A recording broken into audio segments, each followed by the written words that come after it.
Ionic bond group 1 और 2 के elements को मेटल्स कहा जाता है और मेटल्स के पास ये सलाहियत होती है कि वो अपने वैलेंस इलेक्ट्रॉन को डोनेट कर सकते हैं, लूज़ कर सकते हैं, यानी इनके पास इलेक्ट्रोपॉजिटिव करैक्टर होता है।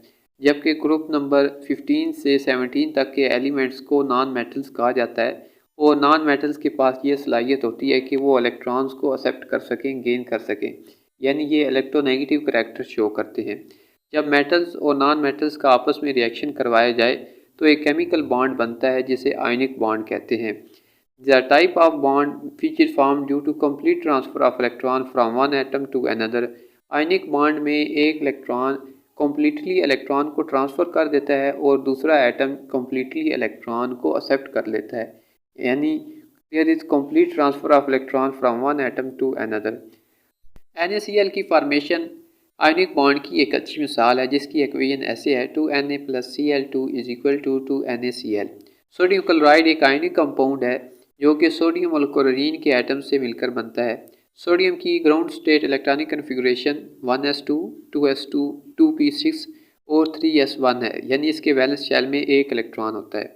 और क्लोरीन की ground state electronic configuration 1s2, 2s2, 2p6, 3s2, 3p5 है, यानी इसके वैलेंस शेल में 7 इलेक्ट्रॉन्स मौजूद होते हैं। सोडियम चूँकि इलेक्ट्रोपॉजिटिव करैक्टर शो करता है तो ये अपना वैलेंस इलेक्ट्रॉन लूज़ कर देगा और क्लोरीन एक इलेक्ट्रोनेगेटिव एलिमेंट है, इसलिए ये एक इलेक्ट्रॉन एक्सेप्ट कर लेगा। सोडियम एक इलेक्ट्रॉन लूज़ करके सोडियम आयन में कन्वर्ट हो जाएगा और इसके वैलेंस शेल में अब 8 इलेक्ट्रॉन मौजूद हैं जो कि स्टेबल हैं। और क्लोरीन के वैलेंस शेल में 7 इलेक्ट्रॉन थे तो इसने एक इलेक्ट्रॉन मज़ीद हासिल करके ये भी स्टेबल हो जाता है और क्लोराइड आयन में शिफ्ट हो जाता है। By losing 1 electron from the outermost shell sodium becomes sodium ion and it is left with 8 electrons.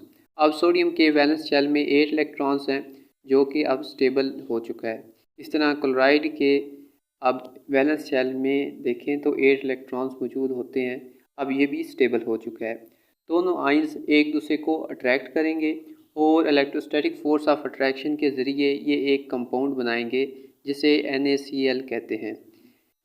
This type of reaction heat is usually given out. In reactions में आम तौर पर heat बाहर निकलती है, यानी ये एक्सोथर्मिक रिएक्शंस हैं और ऐसे कंपाउंड्स जो आयनिक बॉन्डिंग से बने उन्हें आयनिक कंपाउंड्स कहते हैं।